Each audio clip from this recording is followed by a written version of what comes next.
बिस्मिल्लाहिर्रहमानिर्रहीम। अस्सलामुअलैकुम व्यूअर्स। आज का जो हमारा टॉपिक है वो है हमने लेप्लास इक्वेशन ड्राइव करनी। हमारा इलेक्ट्रोडायनेमिक्स चैप्टर नंबर 3 पोटेंशियल्स में ये सबसे पहला टॉपिक है।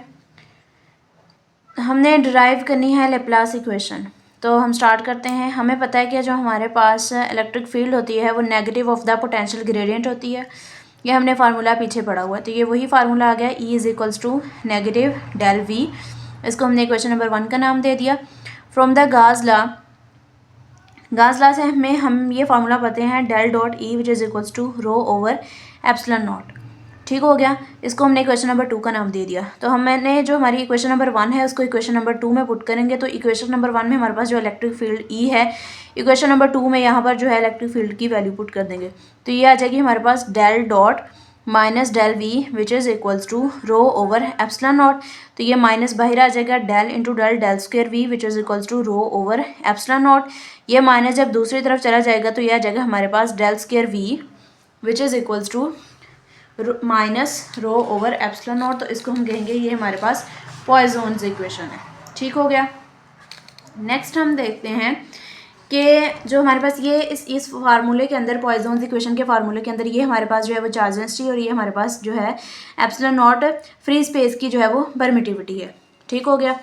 तो हम बात करते हैं कि अगर हमारे पास जो है चार्ज डेंसिटी 0 हो जाती है, रो इज इक्वल टू 0, तो देन हमारे पास ये ऊपर पॉइसॉन्स इक्वेशन का फार्मूला बनेगा -0 ओवर समथिंग, 0 के इक्वल आ जाएगा। तो ये हमारे पास del square V is equal to 0 और इसी को ही हम अपनी लैपलेस इक्वेशन कहते हैं। तो ये हमने with the help of electric field का फार्मूला और गाज लॉ के फार्मूले को यूज़ करते हुए अपनी लैपलेस इक्वेशन को ड्राइव कर लिया। थर्ड जो है ये हमारे पास है कि अगर हमारे पास कार्टेशियन कोऑर्डिनेट सिस्टम है, कार्टेशियन कोऑर्डिनेट में हमें पता है हमारे पास x एक्सिस, y एक्सिस और z एक्सिस आ जाता है। तो तीनों एक्सिस के लिए हम अपनी लैपलेस इक्वेशन को किस तरह लिख सकते हैं, del square V over X square plus Y square plus z square, इसको 0 के इक्वल कर देंगे। नेक्स्ट हम अपना एक टॉपिक पढ़ते हैं, यूनिकनेस थ्योरम। नेक्स्ट जो हमारा टॉपिक है वो है boundary conditions and uniqueness theorem. और एग्जामिनेशन पॉइंट ऑफ व्यू में ये हमें किस तरह क्वेश्चन आ सकता है, prove that the solution of Laplace equation is unique on the boundary of any surface. हमारे पास कोई भी सरफेस दी हो, चाहे वो स्फेरिकल हो, चाहे वो सिलेंडर हो, चाहे वो वॉल्यूमेट्रिक हो, किसी भी सरफेस के ऊपर जो हमारे पास लैपलेस इक्वेशन का सोल्यूशन आएगा वो यूनिक होना चाहिए। यूनिक का मतलब ये है कि उस सरफेस के लिए जो लैपलेस इक्वेशन होगी उसका सोल्यूशन यूनिक होगा। हर सरफेस के लिए जो लैपलेस इक्वेशन का सोल्यूशन होगा वो यूनिक होगा। तो इसको हम डिस्कस करते हैं।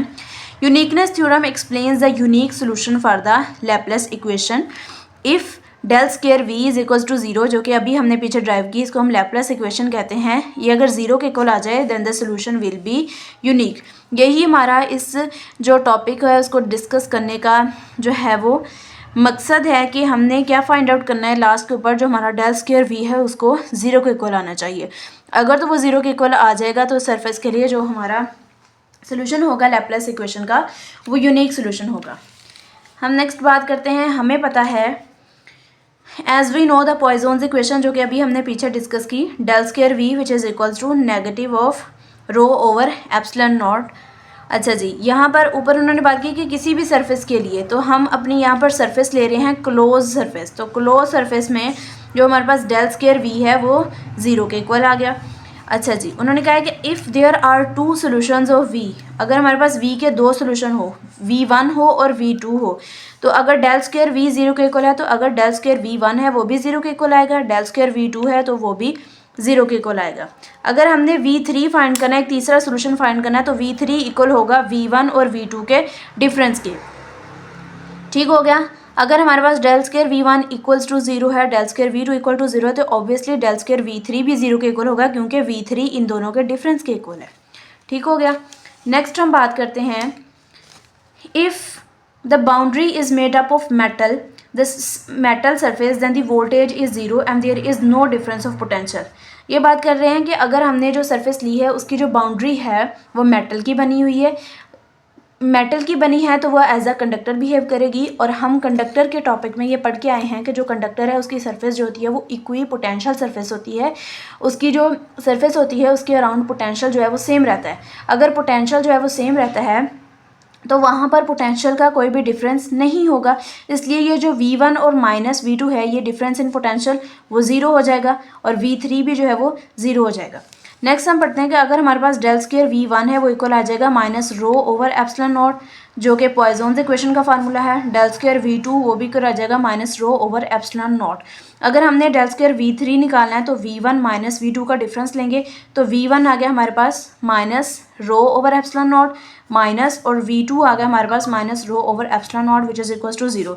ये माइनस और ये माइनस यहाँ पर आगे प्लस हो जाएंगे, ये हमारे पास negative rho over epsilon naught, ये positive rho over epsilon naught, इन दोनों ने आपस में कैंसिल हो जाना है, और हमारे पास del square V3 is equal to 0। Solution जो है वो हमारे पास यूनिक है, यही हमने फाइंड आउट करना था कि हमारे पास जो सोल्यूशन है वो ये यूनिक होना चाहिए। यही हमने स्टार्ट पर बात की थी कि del square V is equal to 0 then the solution will be unique. तो हमारे पास डेल स्क्वायर V3 का जो आंसर है वो 0 के इक्वल आ गया, इसका मतलब है कि जो सोल्यूशन है वो यूनिक सोल्यूशन है।